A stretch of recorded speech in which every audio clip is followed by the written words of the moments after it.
The morning of the first frost arrived without a sound. No wind, no warning. Just a thin white crust on the pumpkin leaves and a silence so deep, old Farmer Thomas called it the hush before winter breathed.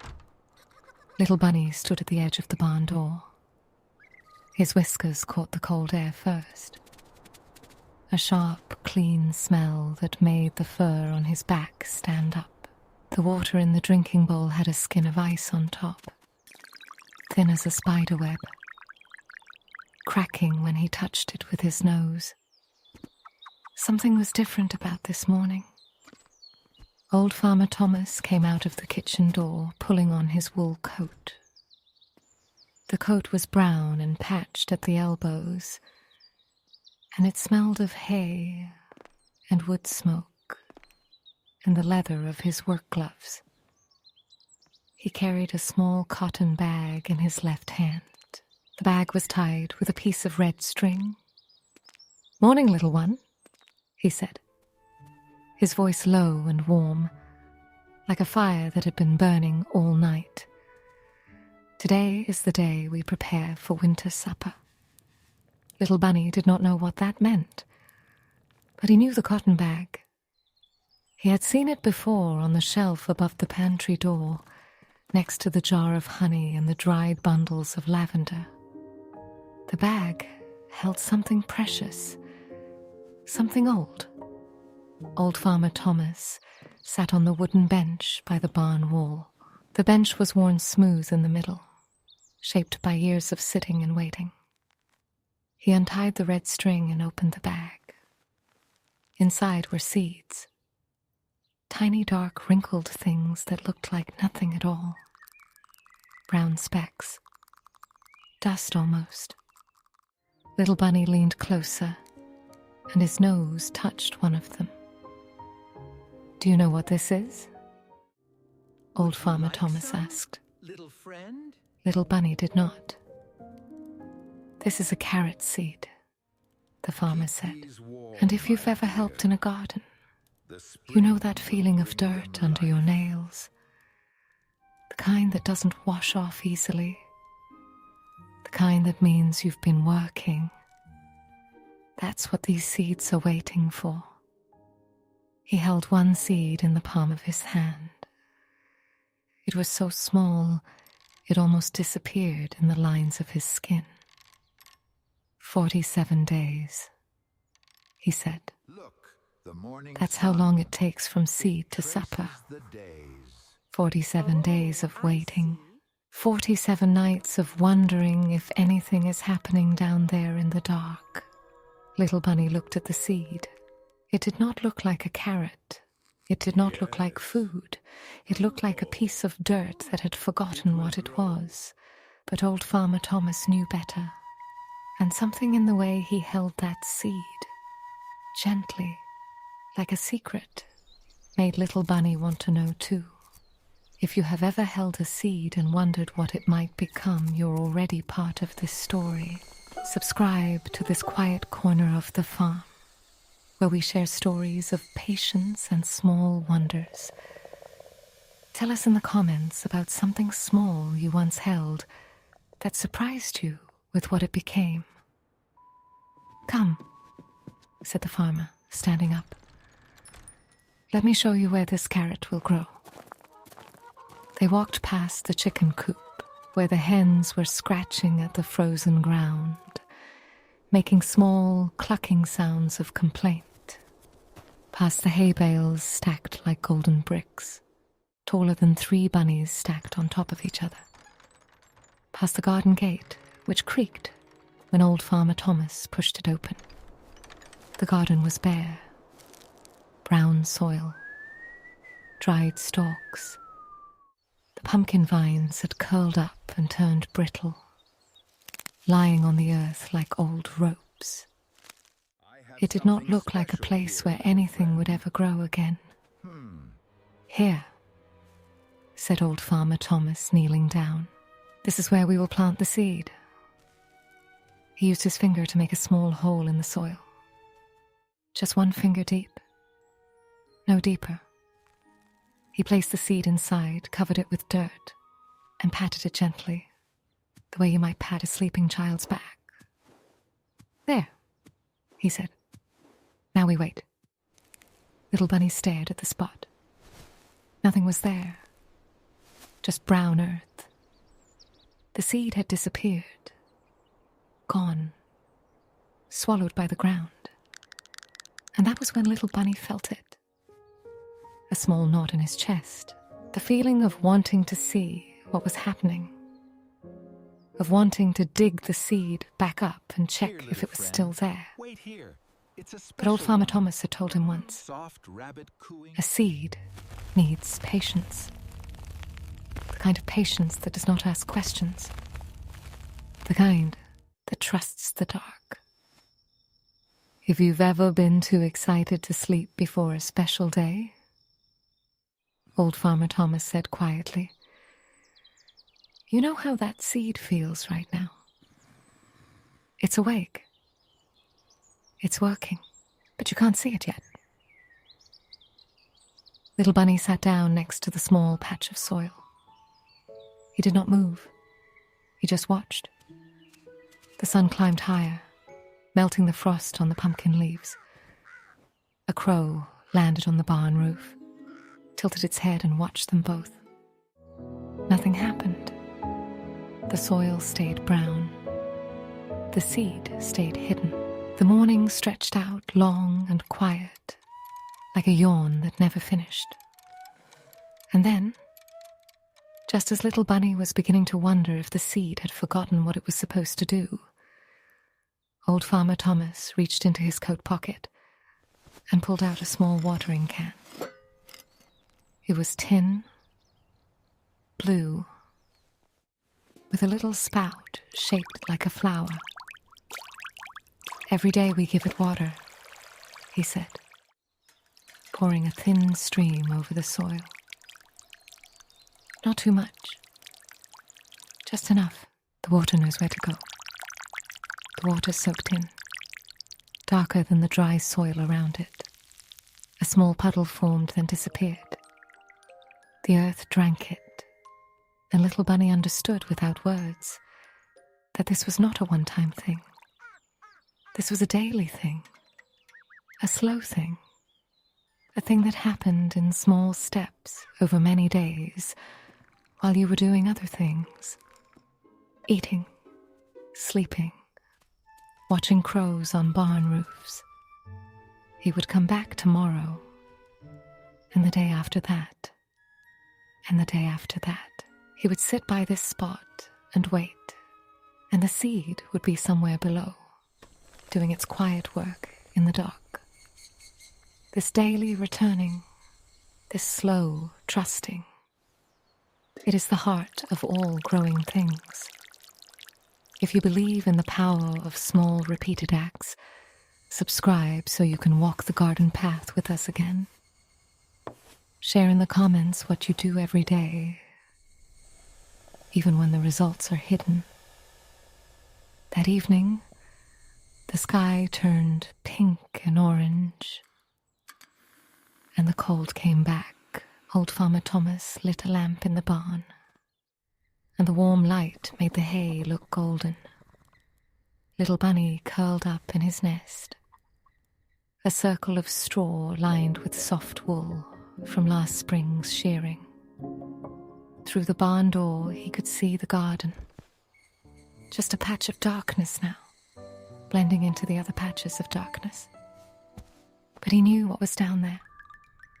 A seed. Small. Hidden. Waiting.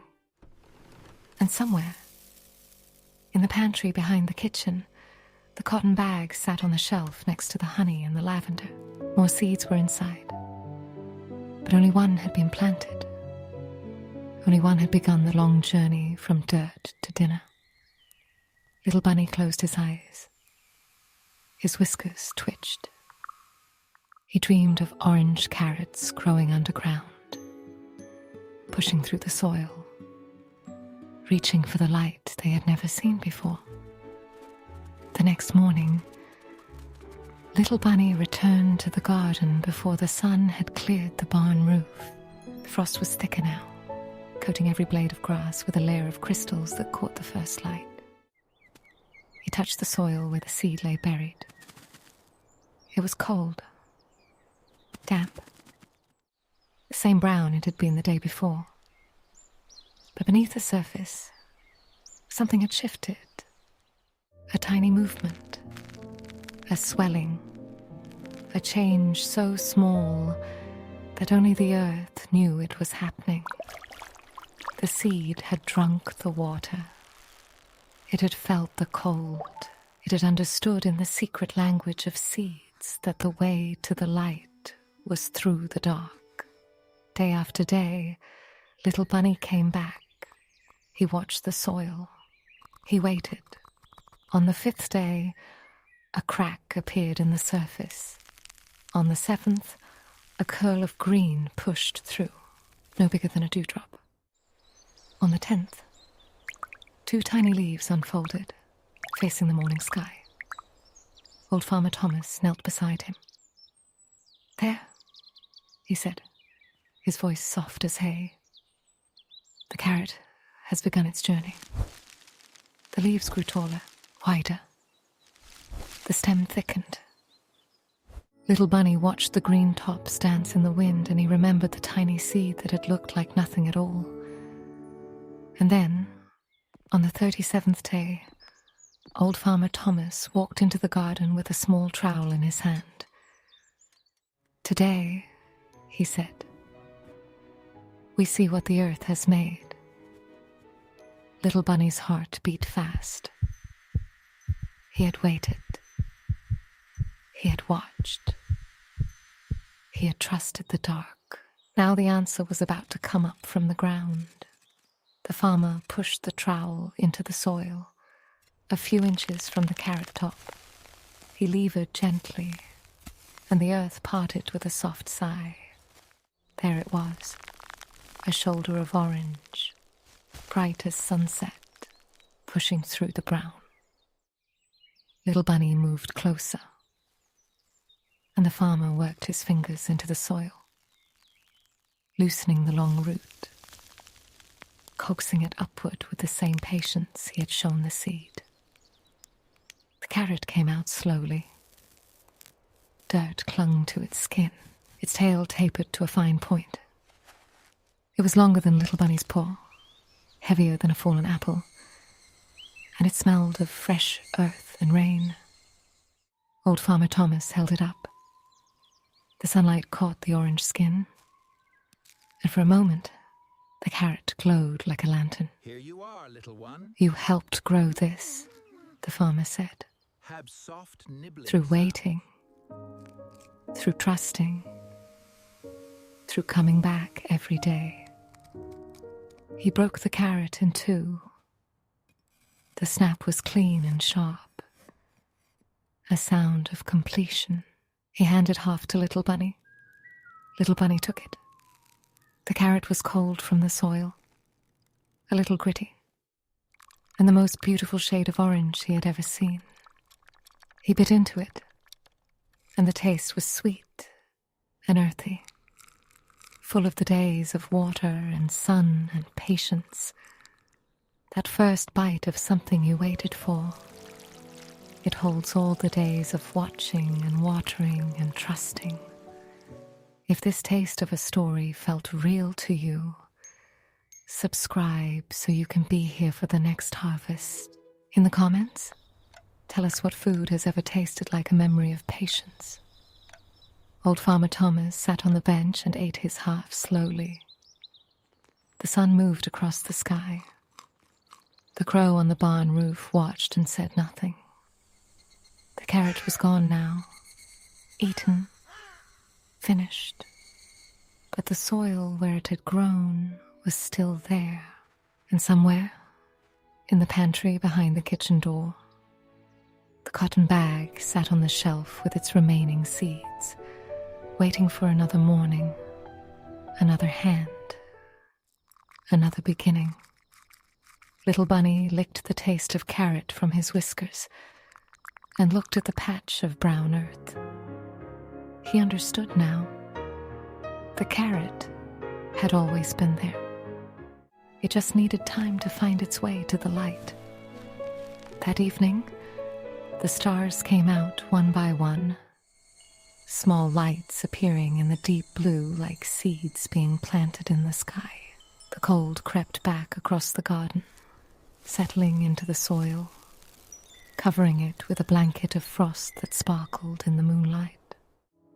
Old Farmer Thomas stood at the garden gate, his wool coat pulled tight, his breath making small clouds that vanished into the darkness.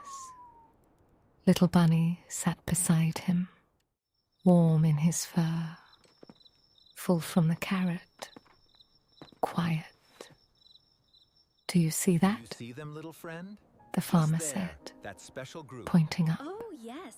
The ones Little that Bunny shine followed the his finger brightest. to a star that hung low in the sky, Look at brighter that than the one. others, steady Look at that and one. still. Hmm. Some people call You it watch over the us, harvest don't you? star, Old Farmer Thank Thomas you. said. I know you're It there. appears when the carrots are pulled and the pumpkins are stored and the earth has given everything it had for one season. It watches over the garden while the soil rests. Little Bunny looked at the star. It did not move. It did not flicker. It just stayed there, calm and patient, like a promise that had already been kept. The farmer turned and walked back toward the kitchen door. He paused with his hand on the handle and looked over his shoulder at the small bunny still sitting by the gate. "Tomorrow," Keep this safe. he said, "there will be another seed, another wait, another carrot. But tonight, little one, the garden is sleeping, and so should you." Little Bunny returned to his nest of straw and wool. The lamp in the barn had been turned low, casting a soft orange glow that matched the color of the carrot he had eaten. He curled into a tight circle, his nose tucked under his paw, his tail warm against his belly. Through the crack in the barn door, he could still see the garden, the bare soil, the dried stalks, the frost that covered everything like a white sheet pulled over a sleeping bed.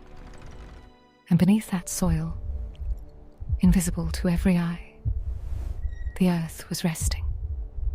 Not empty, not finished, just waiting, the way a seed waits, the way a bunny waits, the way the harvest star waits for the next season to begin.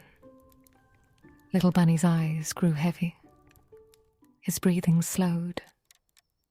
The last thing he saw before sleep took him was the soft light of the star through the crack in the barn door, and the quiet knowledge that the garden would still be there in the morning, patient and full of hidden life.